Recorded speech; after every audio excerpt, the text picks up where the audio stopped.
Hi, everyone. Welcome back to Pocket Coaching and happy Monday. I want to pick up where we left off last week. We talked about this analogy of health as a tree. And when the roots are sick for some reason, when they're not healthy, then the branches and the leaves, that's where that sickness or disease shows up.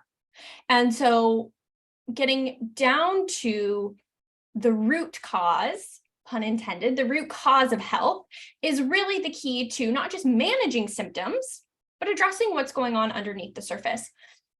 So we wrapped up last time by saying, okay, lifestyle and environment, that's the key. So let's dig into that a little bit more and really kind of almost take a step back,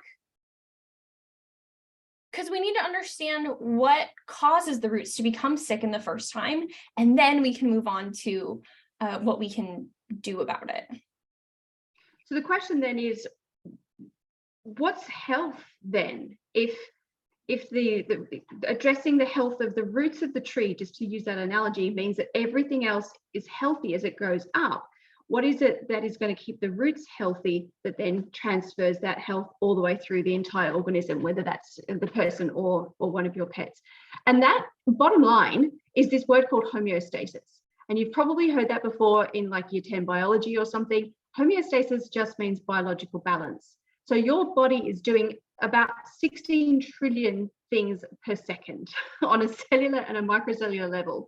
It is doing a whole lot of chemical reactions, cells are dividing, things are being transported around, things are being removed from the body, you're breathing in, there's a billion things are happening. And every single one of those things is a finely tuned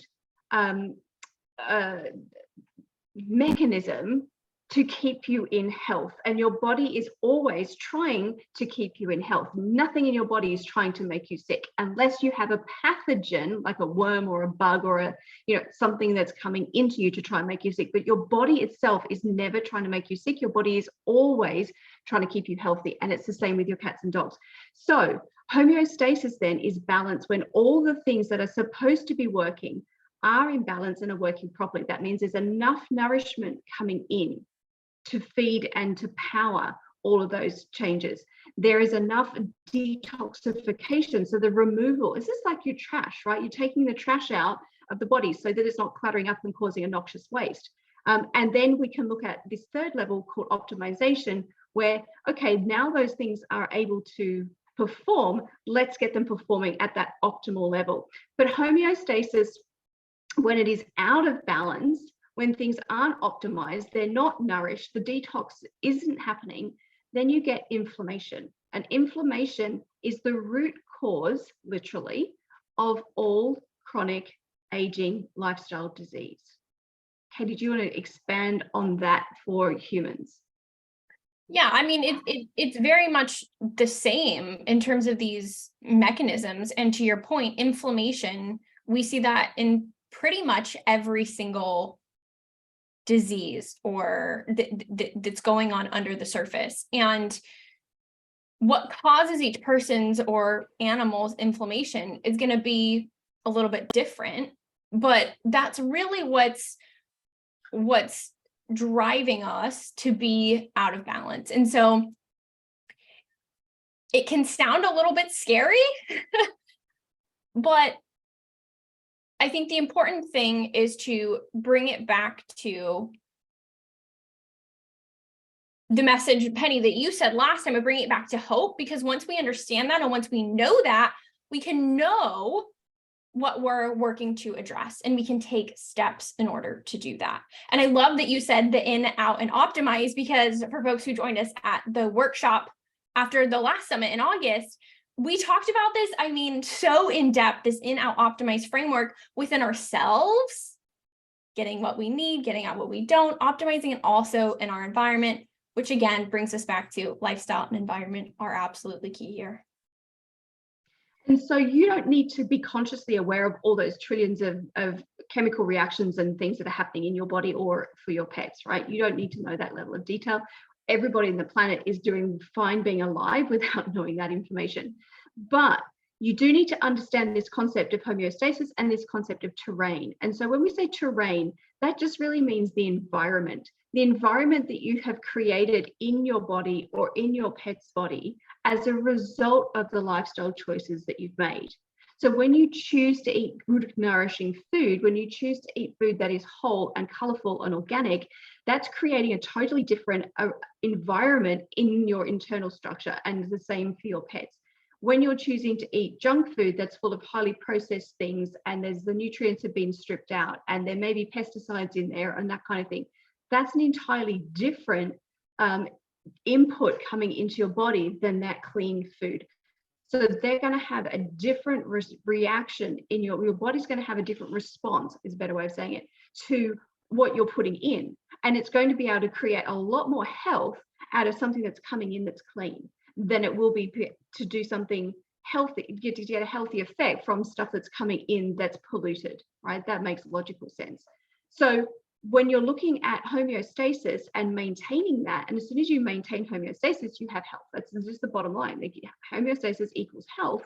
So how do you do that? You put in the right stuff to create a terrain that then will give you that health. And when you have health, you then also by default have longevity, because the inflammation that comes from being out of balance and the chemical reactions that start to go wrong are the same drivers for disease as they are for aging. So when you look after one, you look after both. So when you keep your balance, you have not only health, but you also have health span, and you also have longevity. Yeah, with every decision that we make, so let's be real, most of it, not all of them, do impact our health in one way or another. So in every decision that we make, we're either driving ourselves further out of that homeostasis and making it more challenging to come back into it, or we're promoting it.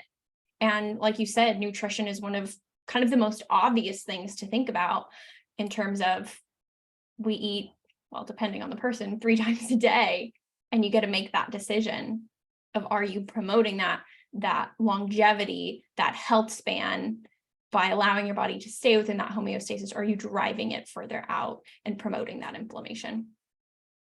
So we want to think about nourishing, detoxing, and this turbocharging or enhancing our cells, immune system, and don't forget the microbiome as well. So that's technically not us, but it's living in our gut system. And so we need to look after that as well. So that's the cells, because that's our body, right? Our immune system is how we fend off diseases and threats and dangers and risks and so forth. And then the microbiome. So we want to nourish, detox, and enhance the immune system, the cells, and the microbiome. And what typically happens in a normal lifestyle in the West, at any rate, is we starve, we pollute, and we kill what's going on inside here. So for example, an antibiotic is going to kill your microbiome. You might need it because you've got a situation health-wise, but it's going to end up having a death effect on your microbiome, which then has a compromising effect on your immune system, which then has a compromising effect on your ability to resist diseases as you come in contact with them. And if you haven't nourished your cells with the right kind of food, then you're immunocompromised all the way through, and you're going to be sickly all the way through. So everything is connected. Everything is actually super simple. And it's just down to those 3 things. So nourish, detox, and enhance, and keep yourself in balance with the decisions that you make. All right, well, let's wrap it up there for today. As we are leaving you, I do want to mention, because you may have missed it, and we definitely don't want you to. So we just announced that we are having our next summit this coming January, and we are inviting you, our friends and family, to be the first to sign up. And if you want to get in on all those recordings because you saw the last summit and you know they are just absolutely too good to miss, you can sign up and get in on all those goodies at petandparentlongevity.com before the whole summit is open to the general public. So we are very much looking forward to this, and we hope you are too. And we will see you in Pocket Coaching next week. Bye-bye.